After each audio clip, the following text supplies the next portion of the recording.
Good morning, class. In the last video, we had discussed the accounting process as well as the meaning of accounting process. Hope you studied that very well. Okay, so here I am going to revise the whatever I taught in class 1. Okay, तो accounting process क्या था या तो accounting के meaning में हम लोगों ने जो स्टेप्स देखा वो ये था कि पहले हम क्या कर रहे थे, कोई भी ट्रांजैक्शंस को आइडेंटिफाई कर रहे थे. सेकेंडली हमने उस ट्रांजैक्शंस को मनी के टर्म्स में मेज़र किया. देन हमने क्या किया, उसको रिकॉर्ड किया. ओके, जर्नल में रिकॉर्ड किया. देन उसको क्लासीफाई किया. Classify is also called laser.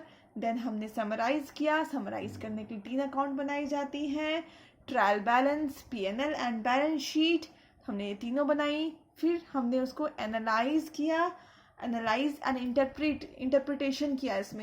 उसमें हमने ये फाइंड किया कि हमें ओवरऑल प्रॉफिट हो रही है या फिर लॉस हो रही है. ओके, एंड लास्टली हमने क्या किया, उस जो रिजल्ट हमें मिला इस स्टेज में आकर के, उसको हमने इस स्टेज में आकर के सारे यूजर्स को कम्युनिकेट कर दिया. अब यूजर्स 2 तरह के होते हैं, external users and internal users. ये टॉपिक आपको मैं एकदम सेपरेटली पढ़ाऊंगी, so don't worry. What are external users and what are internal users. अभी आप ये समझिए कि जो यूजर्स मतलब होते हैं जो अकाउंट को यूज करते हैं.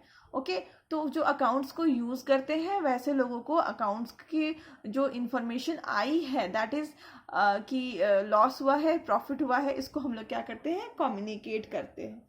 ठीक है, अब आपको अगर क्वेश्चंस पूछा जाएगा, ठीक है, अगर आप शॉर्ट में इसको याद करना चाहते हैं तो IMRCSAC ऐसे भी याद रख सकते हैं और उसको बाद में अपने से इलेबरेट कर सकते हैं. ओके, तो अभी अगर आपको क्वेश्चन पूछे जाएंगे, प्रोसेस ऑफ अकाउंटिंग, बताइए क्या होते हैं प्रोसेस ऑफ अकाउंटिंग. या फिर पूछे जाएंगे characteristics, process of accounting, characteristics of accounting. Okay, characteristics of accounting,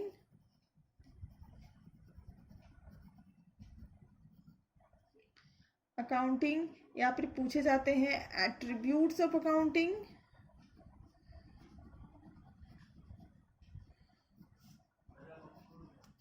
attributes of accounting.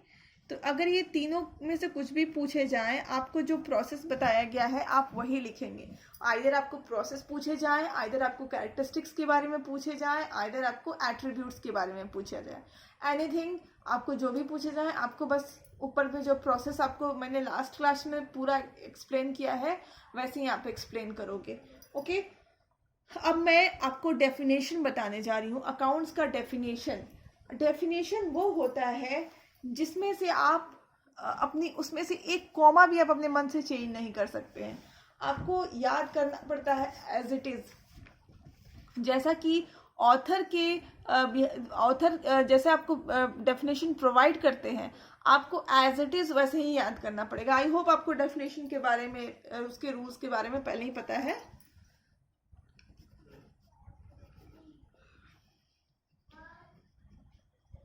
Definition of accounting. Okay, accounting के डेफिनेशन के बारे में पूछे जाएंगे. ओके, तो मैं लिखती हूँ, accounting is the art of recording,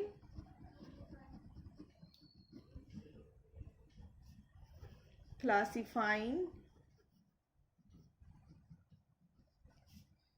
and summarizing in a significant manner and in terms of money. transactions and events which are in part at least of a financial character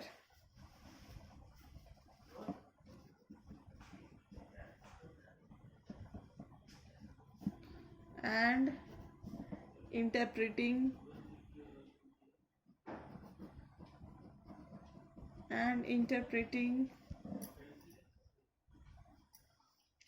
the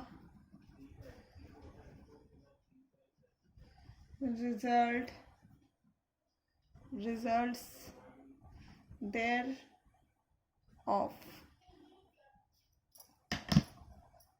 This definition, it is a bit boring. आप सोच रहे होंगे इतना लंबा definition कैसे याद होगा and all. तो this is bit boring but you have to memorise this definition and आपको एक कॉमा भी नहीं छोड़ना. जहाँ पे जो कॉमा लगा हुआ है वो भी आपको लगाना है, ठीक है, क्योंकि ये हमने नहीं लिखा है, एक किसी ऑथर ने लिखा है. Actually this is given by American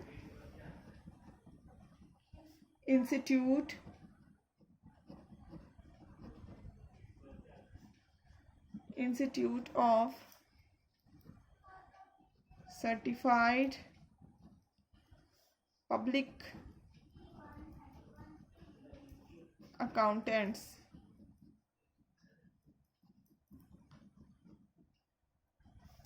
Okay, so this is given by American Institute of Certified Public Accountants. ठीक है, अब हम इसको थोड़ा सा ध्यान से पढ़ते हैं. ये बोलने की क्या कोशिश कर रहा है ये definition.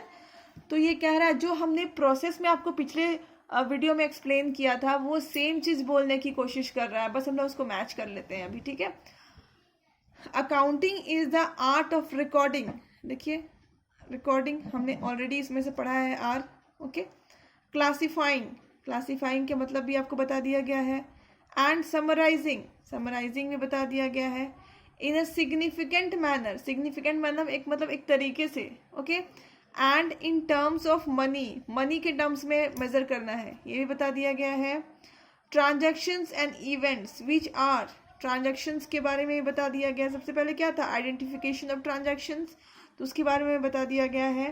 Transactions and events which are in part at least of a financial character and some interpreting the results thereof. ठीक है, रिजल्ट को इंटरप्रेट कर रहे हैं मतलब कम्युनिकेट कर रहे हैं. ओके, तो आपको जो प्रोसेस बताया गया था बस उसी को वर्ड्स में एक अच्छे से, जैसे मोती में धागा में हम लोग मोती पिरो देते हैं एकदम अच्छे से लाइन से, वैसे ही इसको पिरो करके बनाया गया है. But you know the meaning of each and every significant word which has been used here. Okay, तो यहाँ पे आपको मीनिंग बता दी गई है और इसको आपको याद करना है, मेमोराइज करना है, एज वेल एज नोट्स भी बनाने हैं. ठीक है, अब हम लोग आगे चलते हैं. ये ऑब्जेक्टिव क्वेश्चन में श्योर पूछे जाएंगे तो आप लोग इसको अपने से कर लोगे. ओके, अब लोग आगे देखते हैं ब्रांचेस ऑफ अकाउंटिंग.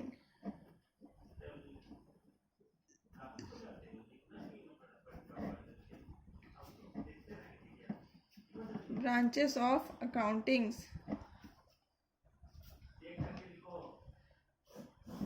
ठीक है, अकाउंटिंग के कितने ब्रांचेस होते हैं, तो अकाउंटिंग 3 ब्रांचेस में डिवाइडेड है. ओके, पहले को बोलते हैं फिनेंशियल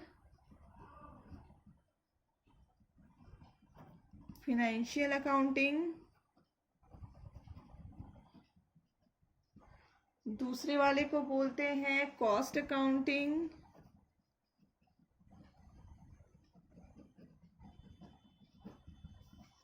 और थर्ड वाले को बोलते हैं management accounting.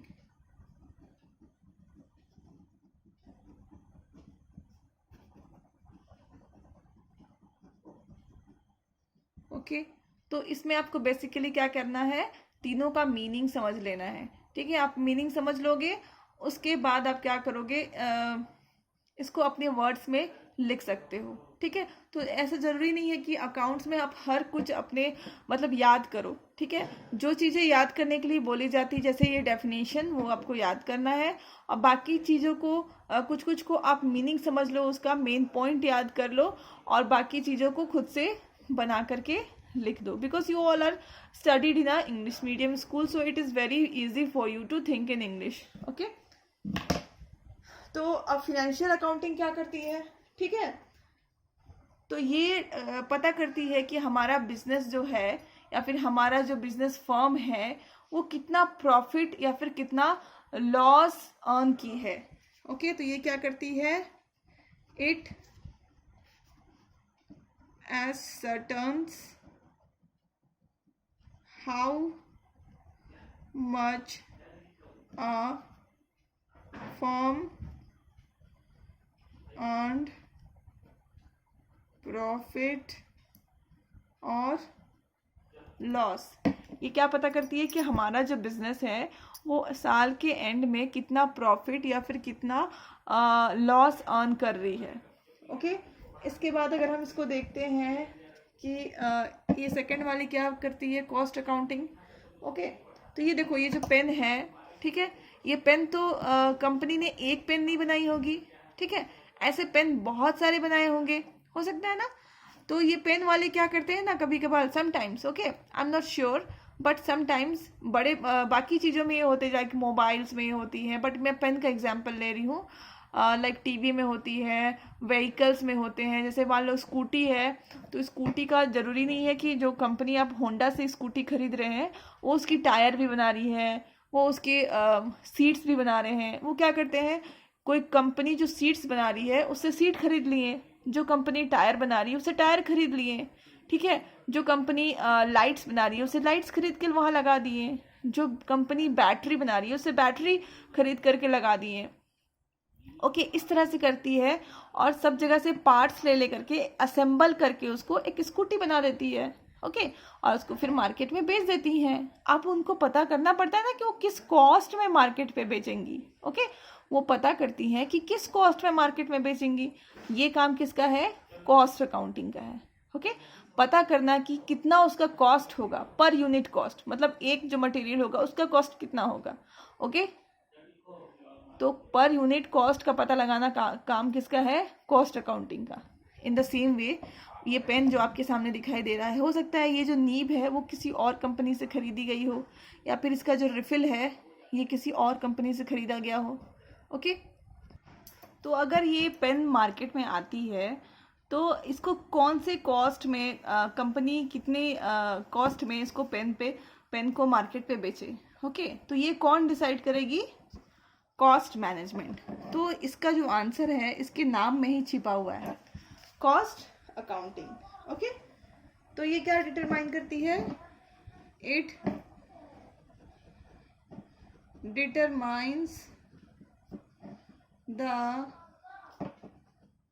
Per unit cost of any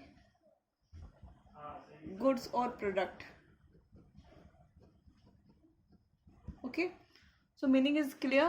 And now comes third, that is management accounting.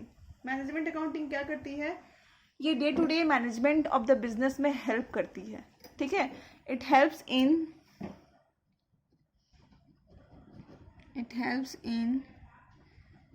Day to day management of business, ठीक है। डे टू डे बिजनेस के मैनेजमेंट में हेल्प करती है, जैसे quick decision making, in quick decision making, जब decision making करनी होती है, क्विक डिसीजन, तो भी ये क्या करती है, मैनेजमेंट अकाउंटिंग हेल्प करती है, okay. So we are over with today's topic. आज के टॉपिक को हमने ख़त्म कर लिया है, तो I am ending the video here only. After going through this chapter, इस चैप्टर के बाद आप क्या करो, अपने बुक्स वाले जितने भी टॉपिक्स पढ़ाई होते हैं उसको रीड किया करो, okay, so that you will understand in a more better way, okay. So keep learning, stay safe. Thank you.